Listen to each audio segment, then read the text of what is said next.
On this episode of the Tabletop Miniature Hobby Podcast, it's a very unbalanced and narrative game of Song of Blades and Heroes.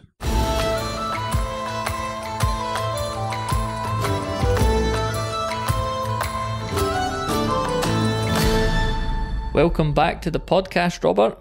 Thank you very much. It's wonderful to be back. I always enjoy the games we get to play. That sounds hellish, doesn't it? I always enjoy when we get together to do tabletop miniature wargaming. Yeah, dress it up how you like, but I'm here for you. Yeah. So we haven't played this game in a while. It's Song of Blades and Heroes. We usually play Rangers of Shadow Deep, but you'll be pleased to know there's a few different caveats here. If you look on the table in front of us that I've set up, you'll see a few familiar faces. We've got Vinny, we've got now grandson of Goatsy, you'll see Russell Sprout, you'll see Grub, you'll see Fungus, you'll see Gunter, we have Harold and Boris, and we've got a few new characters here. So what I'm going to do, I'm going to get you to take charge of this defensive force that defend the village. They're heavily outnumbered and out-armed, and it's basically an experiment in, well, not an experiment, it's an example of how you don't really need balance, because you probably will lose this, or you'll certainly suffer the most casualties. But I think there's a narrative aspect to something like this. It's not a game of chess, is it? It's storytelling in a lot of sense. So it's just seeing how well you could defend and some of the wee good moments you might be able to get out of it. Yeah. So some new characters as well lining up here. Let me talk you through them.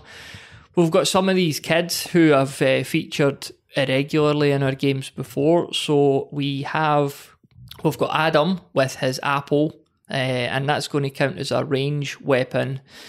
Stew Pot is the kid with the pot on his head.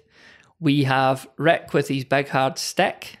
You knew I was going to say stick there, didn't you? I hoped. And this guy here, this big stone rocky guy, his name literally is Rocky. Claire with the bears there. See, this wee guy, he's like a crow. He's a crow with like a bonnet and a waistcoat and a dagger. I've called him Beaky Blinder. Oh, I tried to think what I might call him, and all of those dreams are in ashes, because that's the winner. We have the wee guy with the fists here. What did it? Bare Knuckle Bob. I couldn't really think of anything humorous for him. The Jester, though, I've called him Baffies. Of course. That. The kid with the ball, Paul with the ball, and on the flank here we have Doug, because he's a wolf, but we'll call him a big dog. Wolves and dogs, Yeah. same thing, really. So we have that force lined up protecting a village. We've got a couple of houses there behind them. We've got a well and a couple of, what would you call these? It's a 2D terrain. It's sort of like dugouts or bunkers, isn't it?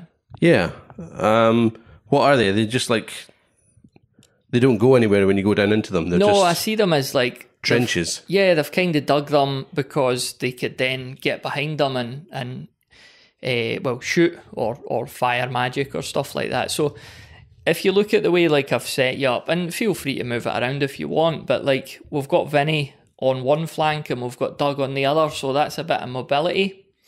And then beside them both, grandson of Goatsy and Boris, who are pretty similar, although grandson of Goatsy will of course die because that's just his lineage. Mm-hmm. Behind the bunker here, Adam with his apple and Russell Sprout. One of them is able to use a range weapon with his apples. He's going to throw them. Mm-hmm. Russell Sprout's a magic user, so he could he's essentially a range character as well. Same over here behind that bunker. Jester's Baffies the Jester. Jester's Baffies. He's going to have the capability to do magic, whereas Paul's going to be able to kick his ball and use that as a range weapon. In the centre here, right at the front, Gunter and Rocky. That's a bit of really heavy muscle for you, if you want to try and get waded in early. Yeah. Beside them as well, we have the two leaders, Harold and Grub, and they are backed up by Stew Pot and Beaky Blinder, respectively. Behind them there as well, we've got a bit more range. Maybe, in fact, you will want to get them forward, these guys here. We've got Orla, remember her from Blood Moon. Oh, yeah. Rick with the big stick and Claire with the bear. They're 2 magic users plus an archer. So maybe you will want to get them forward a wee bit to try and get a couple of early shots away. And at the back there, Fungus, no real skills at all. Although he can poison, if he was to win a fight, which he won't, he could poison his opponent. And Bare Knuckle Bob as well, not really much chance for him to do any damage. But this is the purpose of that. It's sometimes you will get those wee narrative moments and we'll just kind of see what happens with it. We could go with the classic archery tactics of having them up front, fire their shots and then bolt, so to speak, and, back quite off. Literally. So on my side, what we've got over here, an invading force, a chaos force, led by this big huge guy here, Eamon the Daemon. Nice. And he's basically invincible, but again, because this is a narrative game, I'm not just going to get waded in with him, because I could essentially just play him and probably win, so I'm not going to utilise him too early. Beside him here, we've got a wee mob of Chaos Marauders, so they're just your sort of frenzied Raj boys that want to get torn in. In the woods over here, bunch of beastmen. I suppose it'd be a herd of beastmen. That'd be the collective noun, wouldn't it? Aye. And over on the left flank, looking forward here, a gang of Chaos Warriors as well. So, obviously, there's a lot more. But you've got individually, barring Eamon the Daemon, you've got individually the most powerful characters. I'd say, it's sort of a 9-9 split or an 8-8 split. I can't. How many characters are actually there? 19? 19 on this side, on my side. Aye, so it's sort of, I know you can't get 50-50, but almost a half split on capable characters and not so capable characters. All right, aye. So I was thinking as a victory condition, we could just see what the time frame of the game is looking like as we get playing it. And if I was to kill over half your characters, that would sort of be considered a victory for me. Whereas if you were able to keep over half of your characters on the table, I would say that that's pretty much a victory for you. You can frame these narrative things in all sorts of ways, can't you? There's reinforcements and it's just a case of holding out until they arrive, etc., etc. Under siege. So, looking forward to returning to this game. I've spoke about it on the show a lot. It's and we've played through it as well. It's definitely not as complex. Not that Rangers of Shadow Reach's complex at all, but it's a really simple game. But I have been itching to kind of play it again for a while because it's just a nice, easy going game as well. You don't really have to think at all about the game. You're just thinking about what you're doing on the table. So, do you remember playing it before? Yeah, definitely. A wee while ago now, but yeah, absolutely. I think it was literally the first game we played for the podcast. Yeah. So I've still got my copy of the book. Yeah. Which I have not looked at recently. In your bathroom, you sit in the toilet with it. Yeah. Okay, then it's time to dive in, I suppose, and we'll maybe do a wee halftime report and see how we're getting on. Yeah, for sure. As Rick Sanchez once said, I'm ready to roll those dice. So, Robert, the sun shines, it streams, I should say, through the window, but it doesn't stream or shine for your dice rolling, does it? Jesus Christ. Funnily enough, the angle right now of the sun is that it is bathing all of your models in sunlight and mine are in the dark, and that could not be a better metaphor for how the rolls have gone. Yeah, I mean, I've seen few instances like it. I just can't not roll 5s and 6s, and you basically can't roll above 2. Yeah. You've had a few opportunities, so just to describe to the listener what's happening now, my right flank, which is the Beastmen and the Marauders to an extent, have broke through your lines. They have knocked over Doug, they've knocked over Boris. You've even tried to activate them to get them back on their feet, but that wasn't happening, was it, naturally? Yeah, I reckon easily 80-90% of my rolls have either failed or... Yeah, in fact, 100% of my rolls have either failed or led to not winning a fight, basically. So your one wee moment of success, I think your single only moment of success was Paul with the ball. He kicked his wee football right off a beastman's head and knocked him over. So that beastman's still lying there. But you've subsequently, like Harold's had a shot at him with his crossbow. The beastman's literally lying in front of him, but he's still not managed to do any damage, has he? I have temporarily inconvenienced one of your models, and that's all I've managed out of 19 models in 2 rounds. Mind you, we say that, I'm forgetting, I'm looking there at the big Marauder with the banner. Orla knocked him over as well. Oh, that's right. Aye, yeah. He's currently picking an arrow out his bum cheek, I'd imagine. Yeah, I mean, I will say he's literally got 5 of his pals right behind him. So it's not like he's down on the ground and going to get picked off and, like, you know, he'll be okay.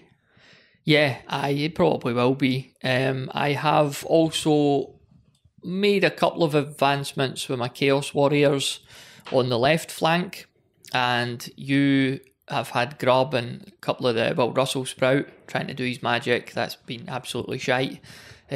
Grub, despite having a good bonus there, he took a shot at one of the Marauders.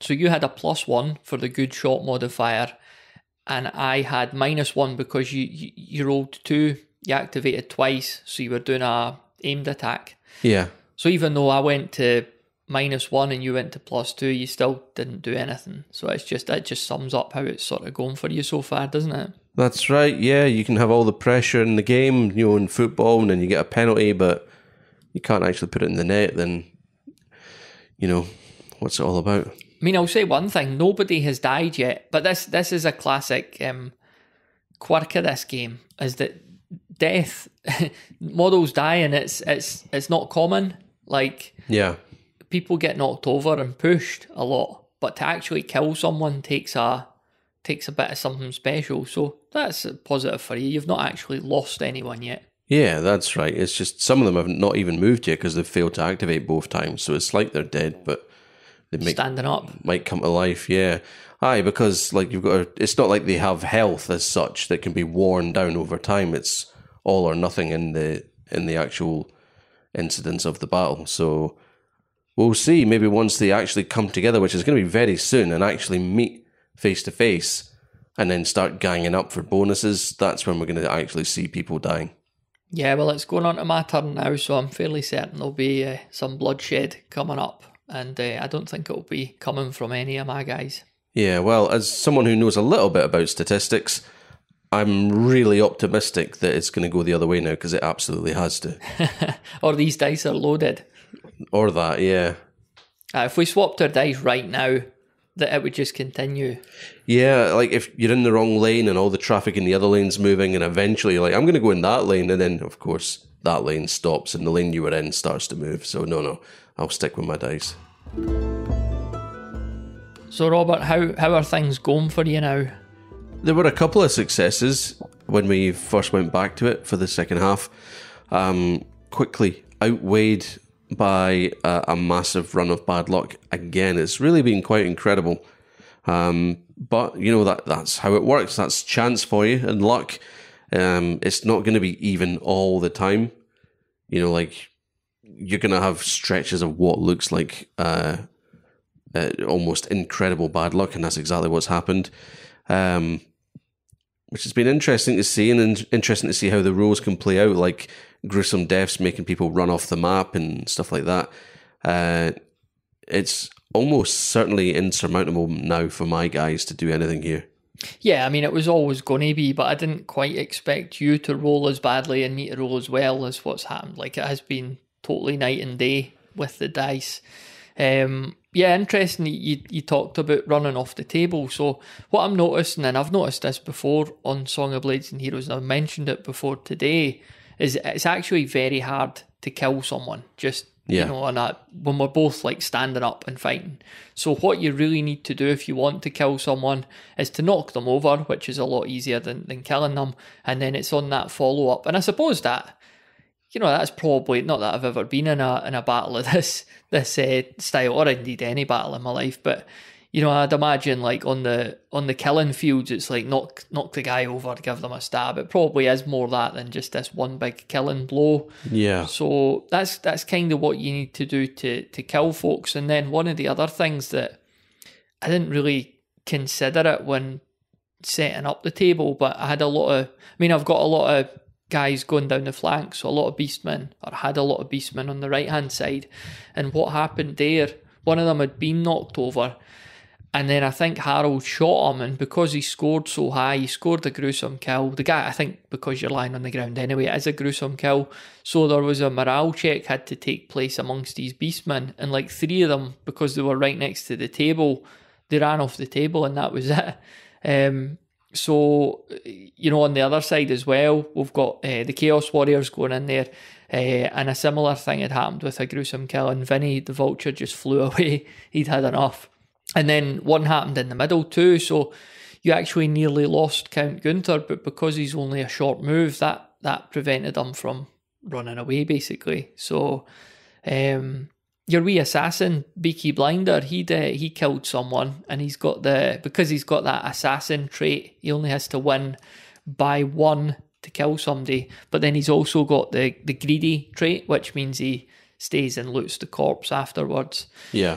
But because he then failed his morale when that gruesome kill happened, he ran away, so at least he's free to do what he wants to do now, but it's gone pretty badly for you. That said, there's 4 or 5 of my guys off the table. You have lost Fungus, he got killed, Doug got killed, Claire with the bear got killed, and no surprise to anyone, grandson of Goatsy, just like his dad, just like his granddad, he's pushing up the daisies now. So the Goatsy family continues to curse us every time we put one of the offspring on the table, doesn't he? Absolutely, yeah. And it's funny how the game is set up in such a way that it only takes a couple of the die to align themselves in such a way that leads to a massive problem. Like, I think you've lost more people to running off the board than you have to actually dying in combat, for instance. Yeah, definitely. I mean, it's like I say, it's hard to kill someone. You need to knock them down and follow up, really. Yeah. Whereas the quality roll for whether or not your model runs in fear, if you've got 3 failures, which is easy, say you've got 3 trolls or whatever, and they've got a quality of 4, so it's quite, it's 66% chance they're going to fail 3 times. Yeah. And suddenly they're vaulting across the map and away. Yeah. So that's really, I'm glad Rocky, my big man there, I'm glad he's in the middle of the map, because if he craps it and runs, he's gone. Yeah, aye. That said, I wonder, this is minutiae, but because he's got the slow trait, he could only move once per activation. So I wonder if there's a thing there where even if he failed 3 times, he couldn't actually physically make it to the edge of the table in that time. Yeah, that would make sense, because like if I use all my actions and then you scare me and then suddenly I've got another 3 actions to run away. Yeah, it doesn't make any sense, does it? Yeah. And there have been a couple of wee times where we've overruled something as well, because again, this is narrative. It's not about me winning, which I will.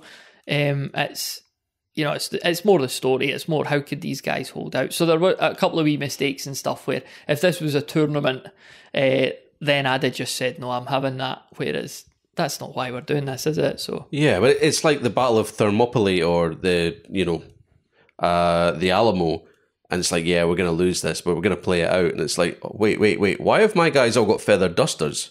It's like, okay, we're going to lose, but for goodness sake. I have still not. I have moved Eamon the Damon, but he's not done anything yet. Maybe. Yeah, he's been laughing. I noticed that when the guys around him on my side had to take morale checks, they all passed it, and that's probably because he's just standing behind them and he's so terrifying that they're not worried. Yeah. So, let's get back to it then and finish it off. I've still got optimism. So that's that then. We've decided to call it a day, haven't we? How did it pan out in the end? Overwhelming defeat for me. A couple of successes where a gruesome kill sent a couple of you guys off the board again. But even my successes in at least activating and then getting up there and then knocking a guy down and then getting a friend to come in ended in defeat just because the rolls just weren't there. Like I would roll for the killing blow a 2, you roll a 4, and then that was it. Aye, there was an interesting wee bit at the end there, like the couple of kids that were fighting the beastmen, and they managed to team up on him, knock him over. Orla stepped in and shot him because he's lying down. It's a gruesome kill, and that was like 2 or 3 beastmen fled.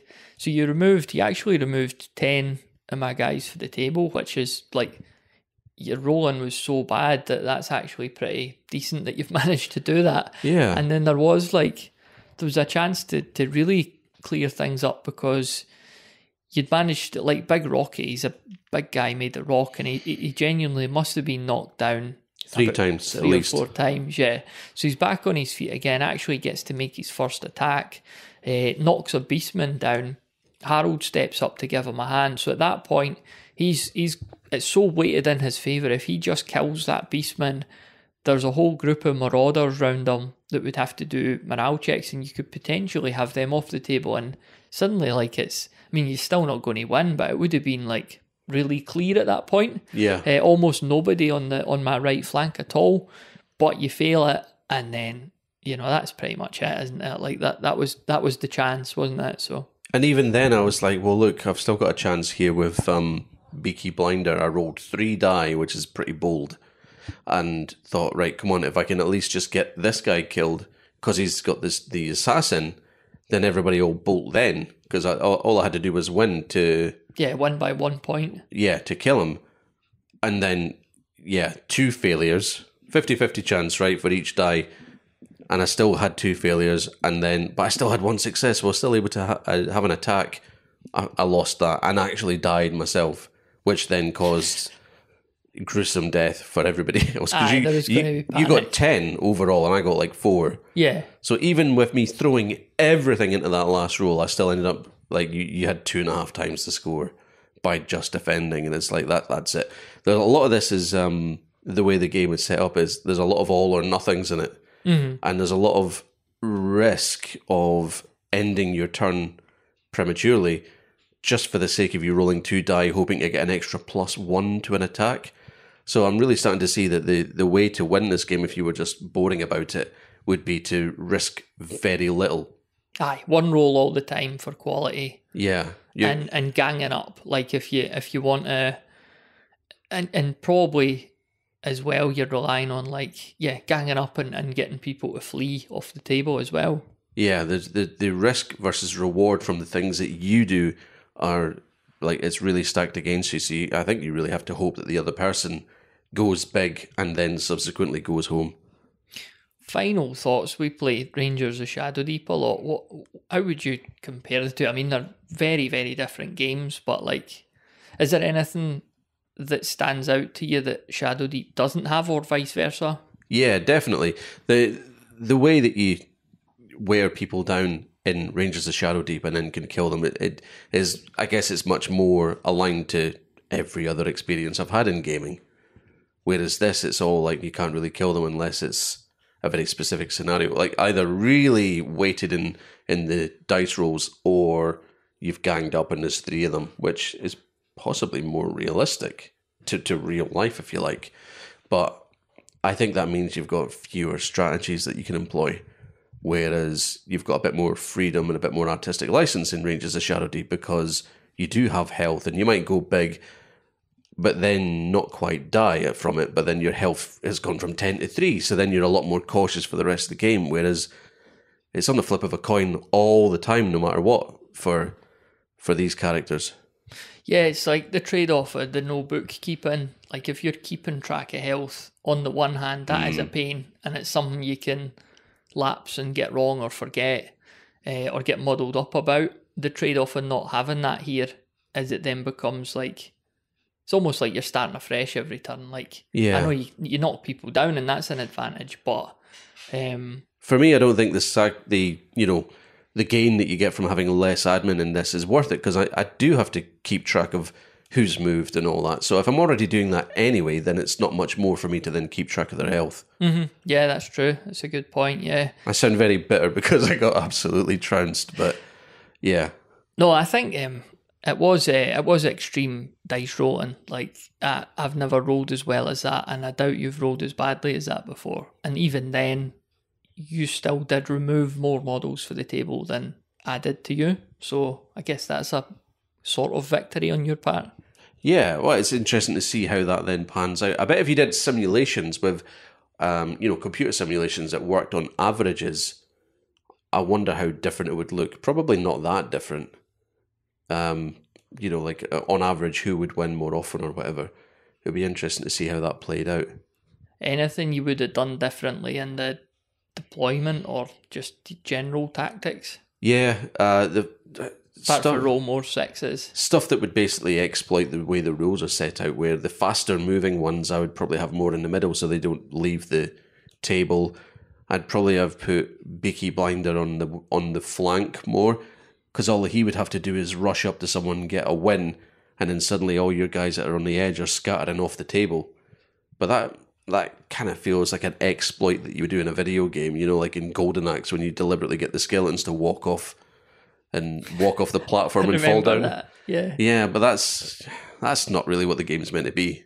No, it's not a game of chess, that's the thing. Other than that, just having people walk around in packs like gangs, which I guess is more realistic. Yeah, definitely. This isn't really Star Wars, with the two Jedi having a fencing match. This just sticking together as an army and killing folk. Cool. Well, that's about all there is to say, I guess, unless I've overlooked anything. Or your big man never had to lift a finger. No, he was just very much a spectator, wasn't he? I've still got 4 Chaos Warriors on the hill there. They were just watching too. They literally had the popcorn out. So doing nothing. They're probably playing The Sims or something. We're playing a fantasy game. They're playing Modern Civilization. So props to your survivors. Adam with the apple, who is lying down, but he survived.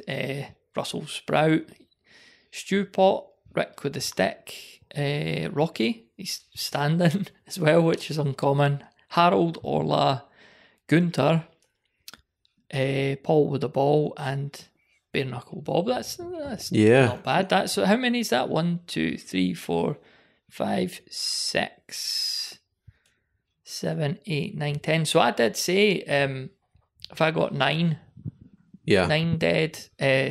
So I've not managed that. So to be honest, heavens, probably the moral victory for you, even though it was a disaster and probably no fun to play. It was hard going, come on. And it's so frustrating as well when it's just pure chance. It's just rolls.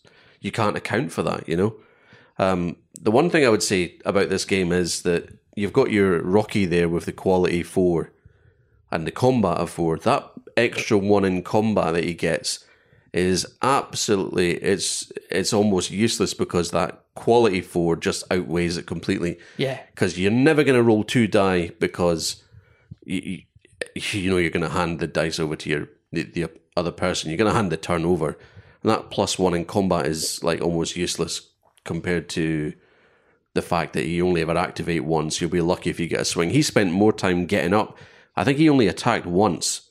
And same with Russell Sprout. What's his combat? Was 1 or 0? I think it's 1.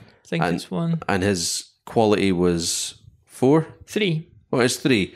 So, yeah, but him being a magic user, but that's just basically ranged. He's like Orla, but instead of a combat 4, he's combat 1.